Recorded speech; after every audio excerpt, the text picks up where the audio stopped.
Tama mga ka-vloggers, may bagong update si YouTube. So guys, makikita nyo yan sa inyong Gmail. I-email kayo ni YouTube or makikita nyo sa inyong Creator Studio ang notification ni YouTube.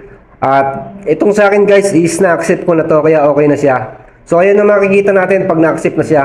Pero kung hindi nyo po na-accept is pumunta po kayo sa $sign sa baba. Yung kulay pula po na yun sa baba, itap nyo po siya at makikita nyo puro yung accept and review. So yung atin po na-accept na. Kaya ganyan na po yung itsura niya. Watch page ads. So yan po ang makikita natin. Earn from ads and YouTube Premium on the watch page. Short page ads. Earn from ad and YouTube Premium in the short page. Membership. Create a fan club of member paying monthly for access to exclusive perks. Super. Engage with fans who show support through one-time inattractive purchase. So ayan guys, shopping. May shopping din tayo. Pero hindi ko pa siya na aayos. O maaari kayong maglagay ng mga picture o mga store nyo dyan, paninda nyo sa YouTube. So ayan na nga po. Marami pa po siyang mga additional feature. So ganun lang po yung gawin nyo. I-check nyo po sa inyong Creator Studio yung notification. O kaya pindutin nyo po yung $sign na kulay pula sa baba. So ayan po yung YouTube Short Monetization Policies po. Revenue sharing on YouTube. Short will begin on February 1, 2023. Policies that apply to YouTube Short Monetization. So pakibasa nyo na lang po. Mga important po yan. Meron po tayo dyang turning on short ad revenue sharing.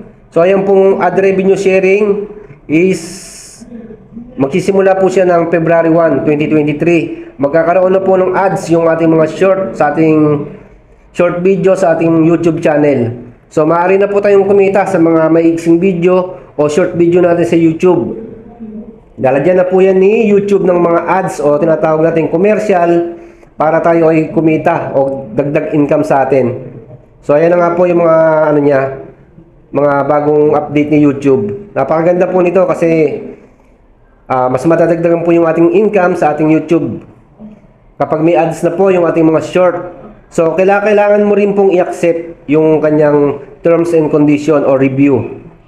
So ano po mangyayari pag hindi po natin ito in-accept? So makikita nyo po dyan, may nilagay po ako dyan na detail at pakibasa nyo na lang po mamaya yung detail kung paano po i-accept ito at kung hindi nyo po ito i-accept is ano pong mangyayari sa inyong YouTube channel.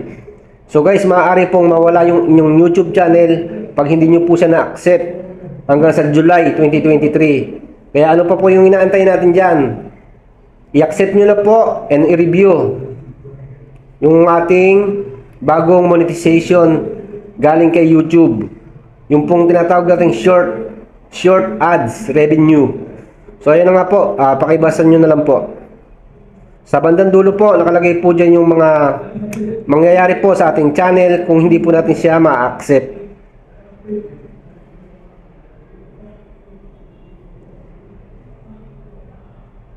So guys, maraming salamat sa panonood at sana'y nagustuhan nyo yung ating munting tutorial. At kung bago ka pa lang sa ating Facebook page at sa ating YouTube channel, ay huwag mo nang kalimutang i-like, share, and follow yung ating Facebook page at subscribe mo na rin ako sa aking YouTube channel. Maraming salamat mga Lodi.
So guys, ito ang masaklap pag hindi natin na-accept yung bagong terms and condition o updated terms ni YouTube. What happen if you don't accept updated terms? It's important for all the partners to review and understand the new YouTube Partner Program terms. Accepting the base terms is required to join or remain in YPP or YouTube Partner Program. Short ad revenue sharing begin February 1, 2023. To start earning ad revenue on your short views, monetizing partner will need to accept the base term and short monetization module.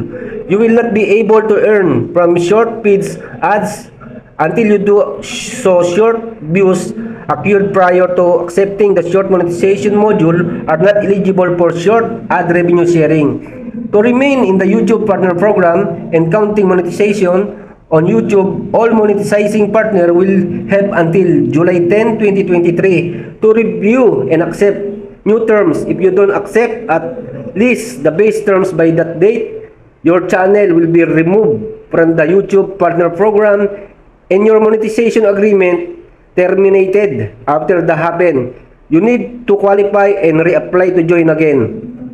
Once your channel is removed from YouTube Partner Program, keep in mind that YouTube terms of service still apply and govern your use of YouTube. These include YouTube right to monetize and display ads on your content. If you're currently not in the YouTube Partner Program but you were previously, you may still see ads being served on content but won't entitle payment.